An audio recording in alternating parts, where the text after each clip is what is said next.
Hi friends, అందరికీ నమస్కారం. అంజలి కథలకి స్వాగతం. ఈరోజు చందమామ కథ పేరు అనాకారి భార్య. ఒక గ్రామంలో ఈశ్వరదాసు అనే యువకుడు ఉండేవాడు. వాడికి తెలివితేటలు మందంగా ఉన్నట్లు కనబడటం చేత వాడిని చదువు కోసం గురుకులానికి పంపారు. ఈశ్వరదాసు గురుకులంలో చాలా కాలం గడిపి విద్యాభ్యాసం పూర్తి చేసి గ్రామానికి తిరిగి వచ్చి అడుగడుగునా తత్వజ్ఞానం ప్రదర్శించసాగాడు. అబ్బో, మనవాడు గొప్ప జ్ఞాని అయ్యాడు అని ఊళ్ళో వాళ్ళంతా మెచ్చుకున్నారు. విద్య పూర్తి అయింది గనక ఈశ్వరదాసు తగిన కన్యను పెళ్లాడి ఒక ఇంటివాడు కాదగిన సమయం వచ్చింది. అతనికి తమ కుమార్తెలను కన్యాదానం చేయటానికి కొందరు సిద్ధపడ్డారు. ఆ గ్రామంలో పెళ్లి కావలసిన పిల్లలలో శుభాంగి అనే ఒక పిల్ల ఉన్నది. ఆ పిల్ల చాలా బుద్ధిమంతిరాలు, ఇంటి పనులన్నీ చక్కగా చేస్తుంది. కానీ అష్టావక్ర, పాపం, ఆమెకు కాళ్ళు చేతులు మెడ నడుము వీపు అన్నీ వంకరే. అటువంటి శుభాంగిని ఎవరు పెళ్లాడతారు? దానికి పెళ్లి కాదని అందరూ భయపడుతూ ఉండగా ఈశ్వరదాసు నేను పెళ్లాడతాను అన్నాడు. దగ్గర వాళ్ళు వద్దని ఎంత హెచ్చరించినా వినలేదు. భార్య రూపవతి శత్రుహు, నేను శుభాంగినే పెళ్లాడతాను అన్నాడు. ఆహా, ఎంత ధర్మాత్ముడు అన్నారు ఊళ్ళో వాళ్ళు. ఈశ్వరదాసుకు పెళ్ళి అయిన కొద్ది కాలానికి అతని తండ్రి పోయాడు. సంసార భారము ఈశ్వరదాసు మీద పడింది. అందుచేత అతడు ధనాసుకు పోకుండా తంబురా తీసుకొని తత్వాలు పాడుతూ ఊరంతా తిరిగి బిచ్చమెత్తి ఏ రోజుకి కావాల్సింది ఆ రోజు తెస్తూ ఉండేవాడు. ఒకరోజు తనను గురించి ఊళ్ళో వాళ్ళు అనుకునే మాటలు అతని చెవులు పడ్డాయి. పాపం, దాసు చాలా యోగ్యుడు, ఏరి కోరి అష్టావక్రను చేసుకున్నాడు, క్రిందటి జన్మలో కన్యాదానం చేసి ఉండడు. ఈ మాటలలో దాసుకు నిజం ఉన్నదనిపించింది. కన్యాదానం చేసుకున్న వారికి చక్కని భార్యలు, అన్నదానం చేసుకున్న వారికి కడుపు నిండా తిండి దొరుకుతుందని అతడు చదువుకున్నాడు. అయిన వాళ్ళు వద్దని చెబుతున్నా వినక అష్టావక్రను పెళ్లాడాడు. బుద్ధి కర్మానుసారిణి అనుకున్నాడు ఈశ్వరదాసు. అయితే అన్ని వక్రాలు సరిచేసే ఈశ్వరుడున్నాడు. ఈశ్వరుణ్ణి గురించి తపస్సు చేస్తే ఆయన మెచ్చి తన భార్యను దివ్యసుందరిగా చేయగలుగుతాడు. ఈశ్వరుడు ఎక్కడున్నాడు? తన హృదయంలోనే ఉన్నాడు. శివోహం అనే దివ్య మంత్రాన్ని తన గురువుగారు ఎంతగానో వివరించి చెప్పారు. శివోహం అంటే అర్థం నేనే శివుణ్ణి, లేక నాలోనే శివుడున్నాడు అని. తనలో ఉన్న శివుణ్ణి అర్చించి శుభాంగిని సుందరాంగిగా చేసుకోవటానికి ఈశ్వరదాసు నిశ్చయించుకున్నాడు. అతను తన భార్యతో, రేపు నేను ఒక పని మీద పోవాలి, నాకు తట్టెడు బొబ్బట్లు చెంబుడు నెయ్యి సిద్ధం చెయ్యి అన్నాడు. శుభాంగి అలాగే చేసింది. ఈశ్వరదాసు ఒక నిర్జన స్థలానికి పోయి కూర్చొని తనలో ఉన్న శివుణ్ణి తలుచుకుంటూ ఒక్కొక్క బొబ్బట్టును నేతిలో ముంచి శివోహం అంటూ నోట వేసుకోసాగాడు. త్వరలోనే అతని పొట్ట ఉబ్బుకు రాసాగింది. శివపార్వతులు ఈశ్వరదాసు పడే శ్రమ గమనిస్తూనే ఉన్నారు. పార్వతికి జాలి పుట్టుకు వచ్చింది. ఆమె ప్రేరేపించగా శివుడు అనుగ్రహించి పార్వతీ సమేతంగా ఈశ్వరదాసు ఎదుట ప్రత్యక్షమై ఏం వరం కావాలో కోరుకోమన్నాడు. ఈశ్వరదాసు పార్వతీదేవి యొక్క అద్భుత సౌందర్యం చూసి వెంటనే తల దించేసుకున్నాడు. తన భార్యను అందగత్తెగా చేయమని అడగటానికి కూడా అతనికి నోరు పెగలలేదు. అతని దుస్థితిని చూసి అర్థం చేసుకుని శివుడు అతని చేతికి 3 రాళ్ళిచ్చి, వీటితో నీకు 3 కోరికలు సిద్ధిస్తాయి, ఒక్కొక్క కోరిక కోరుకొని ఒక్కొక్క రాయిని విసిరయ్యి అని పార్వతీతో సహా అంతర్ధానమయ్యాడు. శివపార్వతులు ఎదుట ఉన్నంతసేపు ఊపిరి కూడా సరిగ్గా పీల్చలేకపోయిన ఈశ్వరదాసు తృప్తిగా పెద్ద నిట్టూర్పు విడిచి శివుడిచ్చిన రాళ్ళు తీసుకొని ఇంటికి వెళ్ళి, నా భార్య జగదేక సుందరి కావాలి అంటూ ఒక రాయి విసిరేశాడు. వెంటనే అష్టావక్ర కాస్త జగన్మోహినిలాగా మారిపోయింది. శుభాంగి తన శరీరంలో కలిగిన మార్పును చూసి ఆశ్చర్యపోతుంటే ఈశ్వరదాసు ఆమెతో తాను చేసిన తపస్సు గురించి, శివపార్వతులు ప్రత్యక్షమై రాళ్ళివ్వటం గురించి చెప్పాడు. బాగుంది, ఇంకా 2 రాళ్లున్నాయి. వాటితో మీరేం కోరుకుంటారు? మీరు మహారాజు కావాలని ఒక కోరిక కోరండి అన్నది శుభాంగి. వద్దు వద్దు, రాజునైతే యుద్ధాలు చేయాలి. అహింస పరమో ధర్మః. అయినా నాకు కావలసిన ఒక కోరిక సిద్ధించింది. మిగతా వాటి సంగతి అవసరాన్ని బట్టి చూసుకుందాం అంటూ ఈశ్వరదాసు మిగతా 2 రాళ్లను గూట్లో దాచాడు. మర్నాడు ఈశ్వరదాసు తంబూరా తీసుకొని భిక్షకు బయలుదేరగానే శుభాంగి బిందె చంకన పెట్టుకొని తన అందం ఊళ్ళో వాళ్ళు చూడగలందులకు నీలాలరేవుకి బయలుదేరింది. అందరూ ఆమె అందం చూసి అద్భుతం చెందారు. కొందరు ఎరిగిన వాళ్ళు కూడా ఎవరమ్మా నువ్వు అని అడిగి ఆమె శుభాంగినని చెబితే నమ్మలేకపోయారు. దారిలో ఆగి పలకరించిన వాళ్ళందరితోనూ చాలాసేపు మాట్లాడుతూ శుభాంగి చాలాసేపటికి నీలాటిరేవు చేరింది. ఆ క్రిందటి రాత్రే రాజనర్తకి ఒకతే రాజభవనం నుంచి పారిపోయింది. ఆమె కోసం రాజభటులు ఉదయం నుంచి గాలిస్తున్నారు. వాళ్ళలో కొందరు నీలాటిరేవు ప్రాంతాన వెతకటానికి వచ్చి శుభాంగిని చూసి ఆమె రాజనర్తకి అయి ఉంటుందనుకొని ఆమెను పట్టుకొని తీసుకుపోసాగారు. ఆమె ఎంత ఆక్రోశించినా వాళ్ళు వినిపించుకోలేదు. భిక్షం ఎత్తుతున్న ఈశ్వరదాసుకు తన భార్యను రాజభటులు పట్టుకుపోతున్నారన్న వార్త త్వరలోనే తెలిసింది. అతని వెంటనే ఇంటికి పరిగెత్తి గూట్లో ఉన్న రాళ్లలో ఒకటి తీసుకొని నా భార్య ఎలుగుబంటిగా మారి రాజభటులను భయపెట్టి తప్పించుకొని ఇల్లు చేరాలి అని కోరుకుంటూ ఆ రాయిని పారేశాడు. మరి కాసేపటికల్లా శుభాంగి ఎలుగుబంటి రూపంలో ఇంటికి తిరిగి వచ్చింది. ఆ ఎలుగుబంటిని చూస్తే ఈశ్వరదాసుకే కంపరం ఎత్తింది. తాను కోరుకున్న 2వ కోరిక జ్ఞాపకం వచ్చాక గాని ఆ ఎలుగుబంటి తన భార్యనని అతడికి తట్టలేదు. అతను వెంటనే గూట్లో ఉన్న 3వ రాయి తీసి నా భార్య ఎప్పటిలాగే అయిపోవాలి అనుకుంటూ దాన్ని అవతల పారేశాడు. శుభాంగి మళ్ళా అష్టావక్రయి అతని ఎదుట నిలబడింది. కథ అయిపోయింది. ఫ్రెండ్స్, మరొక కథ చెప్పుకుందాం. ఈ పరోపకారి పాపన్న కథ పేరు మితిమీరిన వంచన. ఒకనాడు సుబ్బయ్య అనేవాడు పాపన్న ఇంటికి తన భార్యను 5 పిల్లల్ని వెంటబెట్టుకొని వచ్చి, అయ్యా పాపన్నగారు, మాకు మీరు తప్ప ఇంకెవరూ సహాయం చేసేవాళ్ళు లేరు. నేను ఈ గ్రామంలో పుట్టి పెరిగిన వాణ్ణి. పట్టణానికి పోయి 12 ఏళ్లుగా అక్కడే వ్యాపారం చేసి నష్టపడి అంతా పోగొట్టుకుని అప్పుల పాలై మళ్ళీ గ్రామానికి తిరిగి వచ్చేశాను. మీరు కాస్త సహాయపడినట్లయితే ఇక ఇక్కడే ఉండిపోతాను అని ప్రాధేయపడ్డాడు. నా నుంచి ఏం సహాయం కావాలో చెప్పు, సాధ్యమైతే తప్పక చేస్తాను అన్నాడు పాపన్న. ఒకప్పుడు సుబ్బయ్యకు ఆ గ్రామంలో ఒక ఇల్లు కొంత పొలము ఉండేది. అతని ఇల్లు ఊరి బయట విసిరివేసినట్టుగా ఉండేది. అదీగాక చాలా పాత ఇల్లు. 12 ఏళ్ల క్రితం సుబ్బయ్య పట్టణానికి పోతూ తన పొలంతో పాటు ఆ ఇల్లు కూడా అమ్మాలని చూశాడు. కానీ దాన్ని ఎవరూ కొనలేదు. ఇప్పుడు ఆ ఇల్లు పూర్తిగా కూలిపోయి నేలమట్టం అయింది. ఇంటి స్థలము దిబ్బ వేసిపోయింది. దాని నిండా జిల్లేడు మొక్కలు, నాగజముళ్ళు, ఇతర మొక్కలు మొలిచాయి. పొలం అమ్మిన డబ్బుతో సుబ్బయ్య పట్నం చేరి కల్తీ వ్యాపారాలు, దగా వ్యాపారాలు సాగించి డబ్బు గడించాడు. అతను బొత్తిగా సోమరి కావటం చేత బస్తీ జీవితం బాగా నచ్చింది. బస్తీ సుఖాలు బాగా మరిగాడు. పనికి మాలిన స్నేహితాలు చేసి జిహ్వ చాపల్యం పెంచుకొని పేకాటలు మరిగి అన్యాయంగా సంపాదించిన డబ్బును ఎడాపెడా తగలయ్యసాగాడు. వేడుకలకు, వినోదాలకు దుర్వ్యయం చేయడంతో అతని భార్య అతనికేమీ తీసిపోయేది కాదు.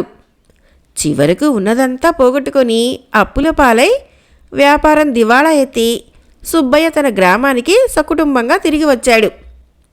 పూర్వం తన ఇల్లు ఉండిన స్థలం ఎవరికన్నా 200 రూపాయలకు అమ్మి ఆ డబ్బుతో ఊరి మధ్య ఒక చిన్న పూరి కొంప వేసుకొని వీలైతే 2 ఆవులను కొనుక్కొని పాల వ్యాపారం చేస్తూ కాలక్షేపం చెయ్యాలని సుబ్బయ్య ఉద్దేశం. కానీ ఊరి బయట దిబ్బ వేసిన స్థలాన్ని 200 పోసి ఎవరు కొంటారు? కొని ఏం చేసుకుంటారు? ఎవరో సుబ్బయ్యతో, నీకు సహాయం చేయగలవాడు ఈ ఊళ్ళో పాపన్న ఒక్కడే ఉన్నాడు, మిగిలిన వాళ్ళు ఆ స్థలాన్ని ఊరికే ఇచ్చినా తీసుకోరు, అందుచేత పాపన్న దగ్గరికి వెళ్ళి నీ స్థలాన్ని 200కి కొనుక్కొని సహాయపడమని వేడుకుంటే పని జరగవచ్చు అని చెప్పి సలహా ఇచ్చారు. అందుకనే సుబ్బయ్య సకుటుంబంగా వచ్చి పాపన్న దర్శనం చేసుకొని తన కష్టం చెప్పుకున్నాడు. 5 బిడ్డలతో నిరాధారంగా నిలబడి ఉన్న సుబ్బయ్యను చూస్తే పాపన్నకు జాలి పుట్టింది. అతని దగ్గర సమయానికి 200 లేవు.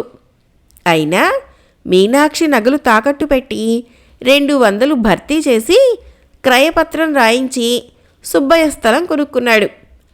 సుబ్బయ్య ఇల్లు ఏర్పాటు చేసుకునేటందుకు 2-3 రోజులు పట్టింది. అంతదాకా పాపన్నే సుబ్బయ్య కుటుంబాన్ని పోషించాడు కూడా. ఇల్లు ఏర్పాటు చేసుకోగానే సుబ్బయ్య చేతిలో కొంత డబ్బు మిగిల్చుకున్నాడు. దానితో ఆవును కొనుక్కునే ప్రయత్నం చేయటానికి మారుగా సుఖం మరిగిన ప్రాణం కావటం చేత సుబ్బయ్య అతని భార్య సుఖంగా పిండి వంటలు చేసుకొని 15 రోజుల లోపలే ఉన్నదంతా ఖర్చు చేసేశారు. సంసారం గడిచే సమస్య అలాగే ఉండిపోయింది. సుబ్బయ్య మళ్ళీ పాపన్న వద్దకు వచ్చి ఒక 100 రూపాయలు బదులిచ్చారంటే 2 ఆవులను కొనుక్కొని పాల వ్యాపారం చేసుకుంటాను అన్నాడు. నా దగ్గర చిల్లిగవ్వలేదు. నీ దగ్గర కొన్న స్థలం బాగు చేసి చిలకడ దుంప నాటుదామనుకుంటున్నాను. కూలీ పని నువ్వే చేసి కూలీ డబ్బులు పుచ్చుకో. పంట వచ్చాక గాని నా దగ్గరికి డబ్బు రాదు. అంతదాకా ఈ కూలీ డబ్బులతో నీకు కాలక్షేపం అవుతుంది అన్నాడు పాపన్న. ఇంతకాలం పట్నవాసం చేసిన వాణ్ణి, పొలం పని నా వల్ల అవుతుందా?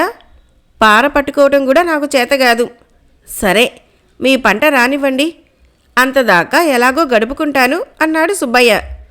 అతను ఆ గ్రామంలోనే ఒక వర్తకుడి కొట్టులో లెక్కలు రాయటానికి కుదిరి మోసం చేయటంలో ఆరితేరినవాడు గనక ఇంటికి అంతో ఇంతో రహస్యంగా చేర్చుకుంటూ వచ్చాడు.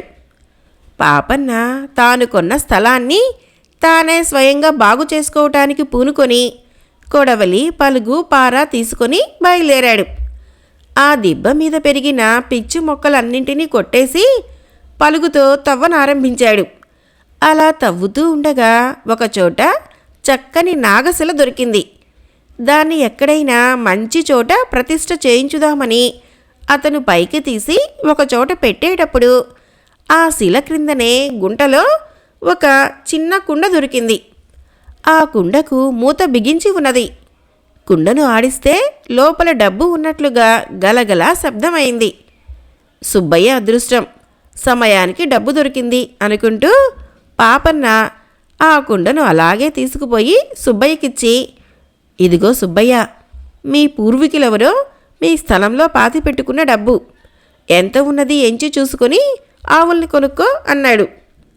పాపన్న సద్బుద్ధికి సుబ్బయ్య ఆశ్చర్యపోయి పాపన్న ఎదుటే కుండ మూత తీసి చూశాడు. అందులో 100 వెండి రూపాయల నాణాలు ఉన్నాయి. సుబ్బయ్య పాపన్నకు తన కృతజ్ఞత చెప్పుకొని అతన్ని పంపించేశాడు. ఆ డబ్బుతో సుబ్బయ్య 2 మంచి జాతి ఆవుల్ని కొని పాల వ్యాపారం సాగించాడు. బస్తీలో పాలకు మంచి గిరాకీ గనక సుబ్బయ్య పెద్ద కొడుకు బస్తీకి పోయి పాలు అమ్మి డబ్బు తెస్తూ ఉండేవాడు. కొంత పాలు, పెరుగు గ్రామంలోనే అమ్ముడయ్యేవి. సుబ్బయ్య కల్తీ వ్యాపారంలో ఘటికుడు గనక పాల వ్యాపారం బాగా లాభసాటిగానే సాగింది. ఆవులకు మేత ఖర్చు కూడా లేదు. అవి అడవిలో మేసి వచ్చేయి. పాపన్న తనకు దొరికిన నాగశిలను ఒక రావి చెట్టు కింద అరుగు కట్టించి దానిపై ప్రతిష్ఠ చేయించాడు. గ్రామస్తులు దాన్ని పూజిస్తూ దానికి మొక్కులు చెల్లిస్తూ దాని చుట్టూ ప్రదక్షిణాలు చేస్తూ అప్పుడప్పుడు పాలతో దానికి అభిషేకాలు కూడా చేసేవారు. అందుకు కావలసిన పాలు సుబ్బయ్య దగ్గరే కొనేవాళ్ళు. ఒక నాగుల చవితికి పాపన్న తన భార్యను, కొడుకును వెంటబెట్టుకుని నాగ నైవేద్యానికి బయలుదేరాడు. మీనాక్షి చలిమిడి ఉండలు అప్పాలు తీసుకున్నది. పాపన్న కొడుకు లోటాలో పాలు తీసుకున్నాడు. అయితే దారిలో ఆ కుర్రవాడికి ఎదురు దెబ్బ తగిలి పడిపోవటంతో లోటాలో ఉన్న పాలన్నీ నేలపాలైపోయాయి. దారిలోనే సుబ్బయ్య ఉండే ఇల్లు. పాపన్న అక్కడ ఆగి సుబ్బయ్య క్షేమ సమాచారాలు విచారించి, చూడు సుబ్బయ్య, నాగాభిషేకానికి ఇంటి నుంచి తెచ్చుకున్న పాలు కాస్త ఉలికిపోయాయి, కాసిని పాలు ఇయ్యి అన్నాడు. పాలు ఇంటి నుంచి మోసుకురావాలా పాపన్న గారు? ఇక్కడ పాల వ్యాపారం చేస్తూ నేనున్నాను కదా. నాగాభిషేకానికి అందరూ నా దగ్గరే పాలు కొనుక్కుపోతారు. మీ బోటోళ్ళు కొంటేనే కదా నా వ్యాపారం నడిచేది అన్నాడు. సుబ్బయ్య భార్య కాసిని పాలు తెచ్చి లోటాలో పోసింది. అభిషేకం ముగించి ఇంటికి తిరిగిపోయేటప్పుడు మీనాక్షి సుబ్బయ్య భార్యకు ఇన్ని చలిమిడి ఉండలు అప్పాలు ప్రసాదంగా ఇచ్చింది. ఇది జరిగిన మర్నాడే సుబ్బయ్య ఇంట ఒక ఉపద్రవం జరిగింది. సుబ్బయ్య భార్య రెండావులను పాలు తీసి పెద్ద పాత్రలో పోసేస్తూ ఉండగా ఆ పాత్రలో నుంచి బుస్సుమంటూ పాము ఒకటి బయటకు వచ్చి ఎటో వెళ్ళిపోయింది. సుబ్బయ్య భార్య హడలిపోయి చావు కేక పెట్టింది. పిల్లలు దడుచుకున్నారు. సుబ్బయ్య దిగాలు పడ్డాడు. ఆ పూట పాలు అవతల పారబోయవలసి వచ్చింది. ఆ సాయంకాలం తిరిగి ఇదే విధంగా జరిగింది. పాము వచ్చి ఆ పాలు పోసే పాత్రలో ఎందుకు పడుకుంటున్నదో ఎవరికీ అర్థం కాలేదు. ఈ సంగతి మాత్రం ఊరంతా పొక్కిపోయింది. అందరూ తలా ఒక రకంగా అనుకున్నారు. సుబ్బయ్య పాలలో దారుణంగా నీరు కలపడం చేత దేవుడిలా బుద్ధి చెబుతూ ఉన్నాడని కొందరన్నారు. ఇంతకాలము ఇలా కాకపోవడానికి కారణమేమిటని మరికొందరు ఆక్షేపించారు. నాగాభిషేకానికి అమ్మే పాలు మరీ అన్యాయం, బొత్తిగా నీళ్లలో పాలు కలుపుతాడు, అందుకే ఇలా అయింది అని మరికొందరు అన్నారు. సుబ్బయ్య భార్య మటుకు తన భర్తతో, మీరు పాపన్న గారికి పాలు ఇచ్చి డబ్బు పుచ్చుకున్నందున ఇలా జరిగి ఉంటుంది, వెంటనే ఆ డబ్బు ఆయనకి తిరిగి ఇచ్చేయండి అన్నది. సుబ్బయ్య అలాగే చేశాడు. కానీ మర్నాడు కూడా పాల పాత్రలో పాము కనిపించింది. ఏ పూట కాపూట చేతులారా పితికిన పాలు పారబోయటం జరుగుతున్నది. ఈ సంగతి పాపన్న దాకా వెళ్ళింది. దీని సంగతేమిటో తెలుసుకోవాలని పాపన్న పెద్ద ఎత్తున నాగోత్సవం జరిపి నాగపూజ చేయించాడు. పూజ చేసేవాడికి మధ్యలో పూనకం వచ్చింది. ఆ పూనకంలో వాడు, ఒరే పాపిష్టి సుబ్బయ్య, నిన్ను నాశనం చేసేస్తాను. నువ్వు లోకులకు నీళ్లు కలిపిన పాలు అమ్మేది చాలక నా అభిషేకానికి అటువంటి పాలే అమ్ముతున్నావు. నీ ఇల్లు నిలబెట్టిన పాపన్నకు నన్ను స్వయంగా ప్రతిష్ఠ చేసిన వాడికి కూడా అటువంటి పాలే అమ్మావు. నిన్నిక క్షమించను అని కేకలు పెట్టాడు. బుద్ధి గడ్డి తిని అపచారం చేశాం, క్షమించు నాగదేవత, కాపాడు అని సుబ్బయ్య అతని భార్య పొర్రుదండాలు పెట్టారు. తర్వాత పూజ చేసేవాడికి పూనకం దిగిపోయింది. అటు తర్వాత సుబ్బయ్యను పాములు బాధించలేదు. అతను కూడా న్యాయంగా పాల వ్యాపారం చేసుకుంటూ ఊరి వాళ్ళ గౌరవం సంపాదించుకున్నాడు. కథ అయిపోయింది. ఫ్రెండ్స్, మరొక కథ చెప్పుకుందాం. ఈ కథ పేరు గృహ పిశాచాలు. ఒకప్పుడు మహాకోసల దేశంలో దాదాపు ప్రతి ఇంటిని ఒక్కొక్క పిశాచం ఆశ్రయించి ఉండేది. ప్రజలు మూఢులు కావటం చేత వాటిని గృహదేవతలని భావించి గౌరవించి పర్వదినాలలో పూజలు జరిపేవారు. అపర్ణుడు అనే క్షత్రియుడి ఇంట ఒక పిశాచం ఉండేది. దానికి గుర్రాల పని చూడటం అంటే సరదా. అదే గుర్రాలన్నిటికీ నీరు పెట్టేది, దాణా ఇచ్చేది. అయితే ఈ పిశాచికి అన్ని గుర్రాల కన్నా ఒక నల్ల గుర్రం అంటే ఇష్టం. అందుచేత ఆ గుర్రానికి అది హెచ్చుగడ్డి, ఎక్కువ దాణా పెట్టి దాన్ని మరింత బాగా మాలిని చేసేది. అపర్ణుడు ఒకనాడు తన కాసా కుర్రాన్ని పిలిచి, ఒరే, నువ్వు మన నల్ల గుర్రం విషయంలో చాలా పక్షపాతంగా ఉండి మిగిలిన వాటి పట్ల అశ్రద్ధగా ఉంటున్నావు అని మందలించాడు. నేను కాదు బాబు, గృహదేవతే అలా చేస్తున్నది అన్నాడు కాసా కుర్రాడు. అపర్ణుడు తృప్తి పడలేదు. ఒకనాడు అతను గుర్రాల తనిఖీకి వచ్చి నల్లగుర్రం ముందు చాలా హెచ్చుగా పచ్చగడ్డి ఉండటం గమనించి అందులో కొంత తీసి మిగిలిన గుర్రాల ముందు వేయబోయాడు. అంతలోనే ఆయన మెడ మీద పిశాచి బలంగా తన్నింది. ఆయన ఆ దెబ్బకు బోర్ల పడిపోయాడు. అది మొదలు గుర్రాల పోషణ అంతా పిశాచే చూస్తూ వచ్చింది. అపర్ణుడు కూడా దానికి రోజూ బలులు పెట్టిస్తూ వచ్చాడు. ఇంతలో విజయదశమి వచ్చింది. అపర్ణుడు ఆనాడు పెద్ద ఉత్సవం చేసి తన కింది నౌకర్లకందరికీ విందు భోజనాలు పెట్టి కొత్త బట్టలిస్తూ పిశాచికి భోజనంతో పాటు పట్టుబట్టలు కూడా ఇచ్చాడు. కొద్ది రోజులు గడిచింది. దీపావళి కొద్ది రోజులున్నదనగా ఒకనాడు జోరున వర్షం ప్రారంభమైంది. తన పరివారంతో సహా వేటకు వెళ్ళిన అపర్ణుడు వానలో చిక్కుకున్నాడు. వాళ్ళందరూ తిరిగి వచ్చేసరికి తడిసి ముద్ద అయ్యారు. అపర్ణుడు గుర్రాలను తన ఇంటి ముందే వదిలేయమని తాను బట్టలు మార్చుకున్నాడు. ఈ లోపల పిశాచి గుర్రాల్ని సాలలో కట్టేసి తుడిచి మేత వేస్తుందని అతడు అనుకున్నాడు. కానీ గుర్రాలింకా ఇంటి ముందే వానలో తడుస్తూ చలికి సకిలించటం అతని చెవుల పడింది. కిటికీ గుండా చూస్తే పిశాచి పట్టుబట్టలు కట్టుకొని గుర్రపుశాల ద్వారం లోపలగా నిలబడి వానను చూస్తూ ఆనందిస్తూ కనబడింది. గుర్రాలు ఇంటి ముందు వానలో తడుస్తున్నాయి, వాటి సంగతి చూడవేం అని అపర్ణుడు కేగపెట్టాడు. వాన వెలవని, వాటి సంగతి చూస్తాను. వానలోకి పోతే కొత్త పట్టుబట్టలు తడిసిపోవా అన్నది పిశాచి. ఆ దేశంలోనే 2 అన్నదమ్ములుండేవాళ్ళు. వాళ్ళు తమ తండ్రి పొలాన్ని సమంగా పంచుకొని వ్యవసాయం చేసేవాళ్ళు. కానీ ఏ కారణం చేతనో అన్న పొలం విరగ పండేది. 2 పొలాలు సమానమే అయినా తమ్ముడి పొలంలో కన్నా అన్న పొలంలో రెట్టింపు గింజలు రాలుతూ ఉండేవి. కోతల తరుణం వచ్చింది. అన్న తన పొలానికి పోతూ ఉండగా అటుగానే పోతూ ఒక బుడతడు కనిపించాడు. వాడు తన నెత్తిన ఒకే ఒక ధాన్యపు కంకిని పెట్టుకొని నడుస్తూ పెద్ద బరువు మోస్తున్న వాడిలాగా రొప్పుతున్నాడు. ఒరే బుడతా, ఆ కాస్త బరువుకే అంత హైరానా పడుతున్నావేమిట్రా అని అన్న నవ్వుతూ అడిగాడు. నేను నీకు మోసుకొచ్చేది, నువ్వే నాకు మోసుకొస్తే ఆ బరువు నీకే తెలిసేది అంటూ బుడతడు గిరుక్కున వెనక్కి తిరిగి తమ్ముడి పొలంకేసి వెళ్ళిపోయాడు. అది మొదలు అన్న పొలంలో పంట చాలా పడిపోయింది. తమ్ముడి పొలంలో మామూలుకు రెట్టింపు పండసాగింది. ఆ బుడతడు ఒక పిశాచి. చాలా ఏళ్లుగా అన్న పొలంలో పంట సమృద్ధిగా ఉండేటట్లు తోడ్పడుతూ వచ్చాడు. వీటికన్నా కూడా ఒక విచిత్రమైన సంఘటన మరొకటి ఉన్నది. 2 పక్కపక్క పొలాలలో 2 పిశాచాలు పనిచేస్తూ ఉండేవి. ఒక పొలంలో గింజలు బాగా రాలేవి, రెండో పొలంలో గడ్డి పుష్కలంగా అయ్యేది. దీని రహస్యం ఒకరోజు బయటపడింది.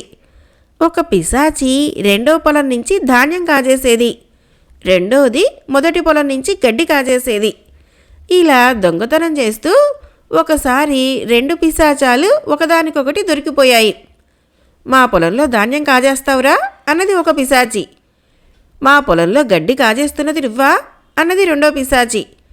2 పిశాచాలు హోరాహోరీ పోట్లాడుకుంటూ 2 పొలాలను తొక్కి నాశనం చేశాయి. ఇలాంటి సంఘటనలు ఎన్నో ఉన్నాయి. ఈ పిశాచాల మూలంగా లాభం పొందిన వారు ఉన్నారు, నష్టపోయిన వారు ఉన్నారు. కానీ గౌతమ బుద్ధుడు మహాకోసలలో అడుగుపెట్టిన నాడే ఆ దేశం నుంచి ఈ పిశాచాలన్నీ పారిపోయాయి. అటు తర్వాత కూడా ప్రజలు కొంతకాలం పాటు తమ గృహదేవతలను పూజించారు. కానీ వారికి అందువల్ల కొంచెం కూడా లాభం కలగలేదు. కథ అయిపోయింది. ఫ్రెండ్స్, నా కథలు నచ్చినట్లయితే మన ఛానల్ని తప్పకుండా సబ్స్క్రైబ్ చేయండి, లైక్ చేయండి, షేర్ చేయండి, మంచి కామెంట్ చేయండి. Thank you.